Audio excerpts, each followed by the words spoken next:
Hello, ladies and gentlemen. I'm really glad to be here today. And actually, I would like to start with something a bit more energizing. Can I kindly ask you to close your eyes for a moment? Just bear with me. No worries. Close your eyes. And try to think of something really nice and very positive that happened to you over the last week or weeks. A glass of wine with friends, walk in the nature, a hug from your child or someone else, promotion at work, some nice color, really something beautiful that made your day. Got it? Perfect.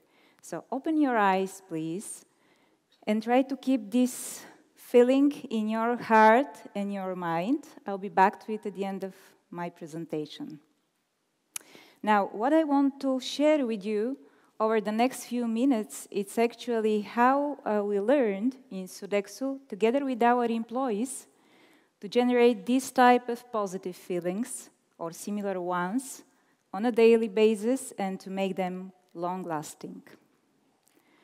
To start, I would like to give you a little bit of context, and I'll take you back 2 years ago, in 2017. In 2017, the business and employment situation in Czech Republic, if you remember, was pretty dynamic. The economy was growing very fast, the unemployment rate was decreasing very fast as well. Companies were struggling with staffing their teams, and it was purely an employees market. So 86% of the employees all across the countries were considering changing their jobs, which was a difficult place to be, especially when it came to attracting and retain people for most part of the companies. In this very moment, Sodexo had just started a huge business transformation. After having operated our business on paper for more than 20 years, we had started transferring it to digital, actually from paper vouchers to cards and mobile payments.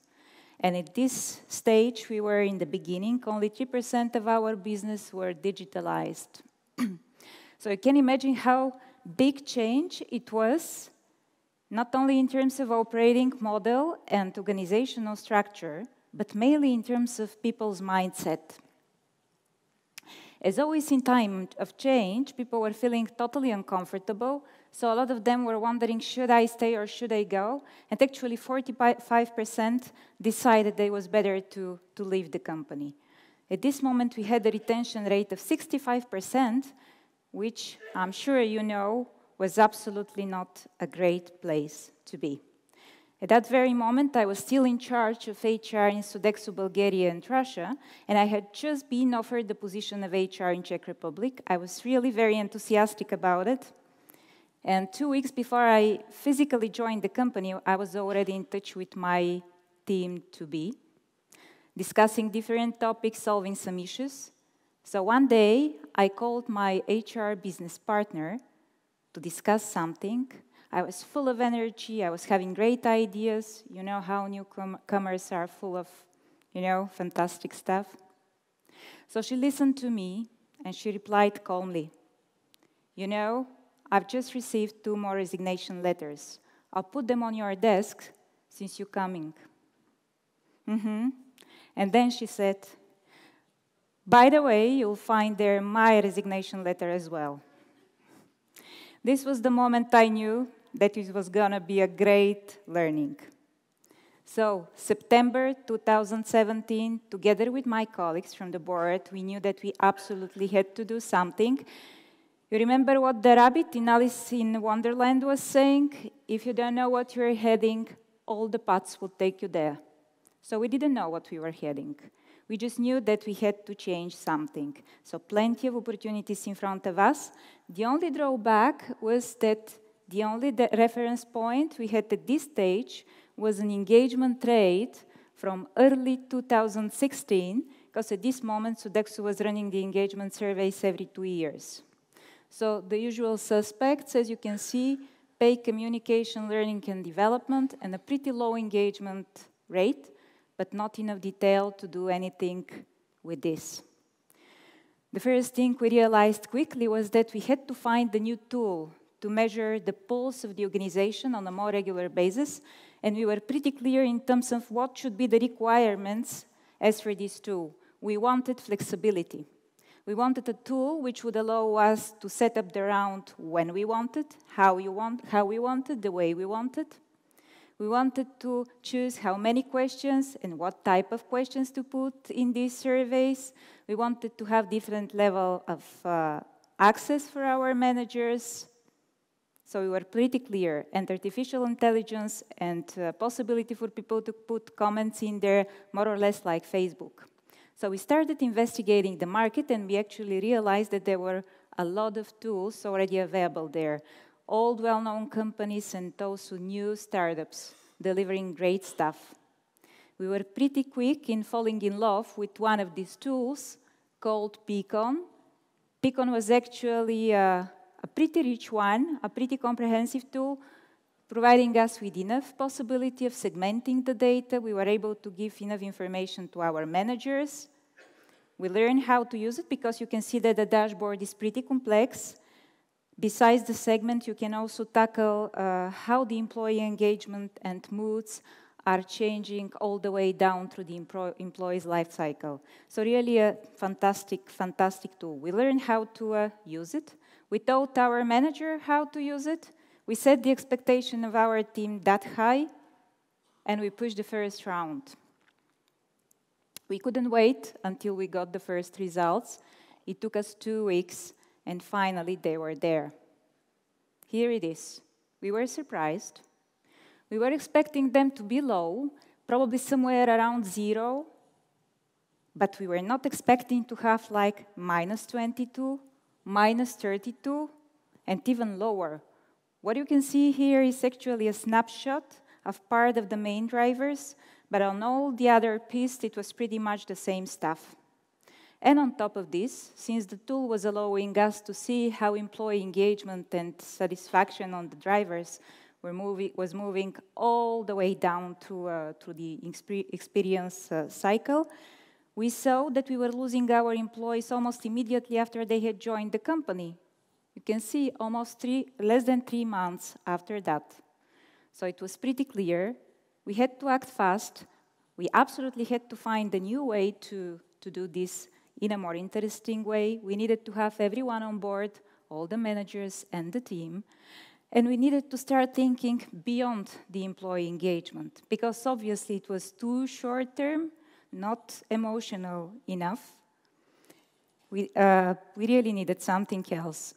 So we started looking what was on the market, and as all of you probably already investigated it in more details, we saw that employee experience was replacing the employee engagement. It was more long-term, more emotional, definitely, and it looked like it was the way to go for us.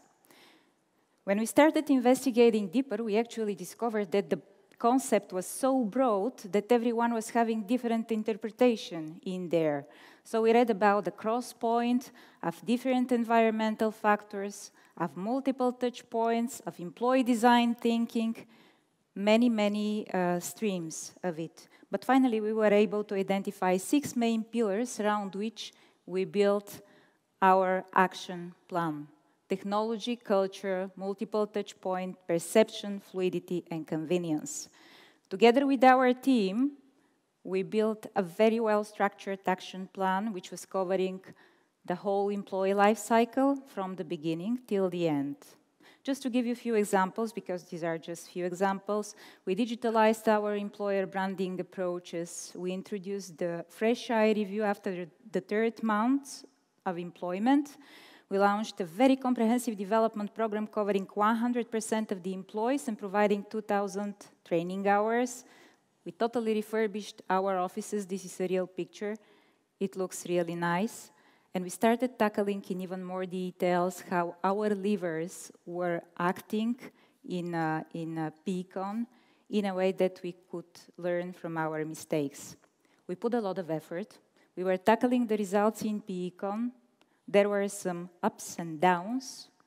But when in April 2018, we stopped and we made a retrospective. We actually realized that we not only did not grow on any of these drivers and the engagement, but all of them were decreasing. And we were still in the same situation, like people were joining, and 2 months afterwards, they were willing to leave us. So we stopped. We stopped using Peakon. We stopped acting. We started thinking. And actually, we started talking. We started talking to our people in small circles of trust. And we did not speak to our accountant, our reading machine operator, or digital operations specialist. We spoke to Tomáš, to Aleš, to Veronica. We put all our humility and vulnerability in the table, and when I say we, it's the whole board and the management team. And we actually asked them what was going on, what was wrong. And you know, we heard plenty of great personal stories about families, kids, schools, houses, homes, trips, loans, promotion, recognition, lack of recognition, lack of promotion, any type of personal things. It was amazing. We just realized that these people were exactly the same ones. It wasn't mattering if they were coming to the office at 8 o'clock in the morning or going back home at 6 o'clock in the afternoon. They were still the same people, bearing exactly the same type of emotions, exactly the same feelings, and exactly the same needs. And actually, what we had done over the past more than 8 months was that we had packaged all the well-known employee engagement approaches with the well-structured corporate action plans in a new box called Employee Experience. What we had heard during the small talks with our people was about simplicity, care, togetherness, selflessness, indulgence, family, emotions. And all these things have more to do with hygge. Hygge is the Danish concept of quality of coziness, which is teaching you how to be happy based on simple things, and then with mindfulness, rather than with employee engagement and employee experience. And then we decided to burn the box. We moved from employee experience to something which we called people experience. And don't go Google it, it's not there. We just created it for us. So people experience for us is a combination between me as individual and me as professional, because at the end of the day, I'm still the same person. And we continued using Peakon, but we stopped focusing on questions like, do you understand how your work contributes to the bottom line of the company? We actually start focusing more on questions like, on the answers coming from questions like, what would you change if you had a magic wand? Or what was the one thing that made your week last week? And based on these insights, we built a new type of action plans. This one goes together with the previous one you saw, but it's here to complement and to add this emotional feeling shade that was missing in the beginning. So health coach in the company for each and every one, which is addressing personal topics. Sodexo Supports Me is a hotline for our employees and for their families where they can call and really get their problems solved, or at least they can be advised. Festival Rovnováhy is an yearly event during which we are providing different training opportunities to our people based on their wishes. For instance, last year, the name says it, Festival Rovnováhy, we were focusing on relaxation techniques, on nonviolent communication. Parent training is also something we did in connection with our employees' wishes. And our cafeteria is currently organized around 4 main categories, which were identified as key for our employees. So every time they go and use one of these categories, we are sponsoring, kicking back some cafeteria points. April 2018 was a turning point for us. April 2018 was also the point where our results completely changed. It's a real snapshot. I did not prepare it specially for this conference. It's been taken from our PCOM. In terms of engagement, we moved from -20 to 37 in less than 2 years, which is actually a 57 point of difference, and our current retention rate is 87%. Oops, sorry. And what's even more important than the numbers is that in the middle of the way, our employees completely changed their attitude towards the company. We are still modernizing, we are still digitalizing, and we are far from being done. But now we have our people supporting us like 100%. They're ready to try with us, to fail with us, to just accompany the company all the way down to the transformation. So at some point we realized that we had managed to transform our employees into fans. And it's very emotional, and that's a great place to be.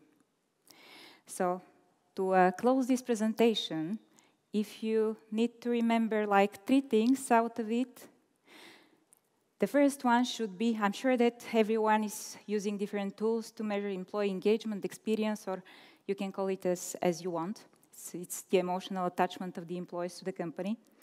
Do use these tools and do look at the numbers, but most importantly, listen to your people talks. They definitely have what to share with you.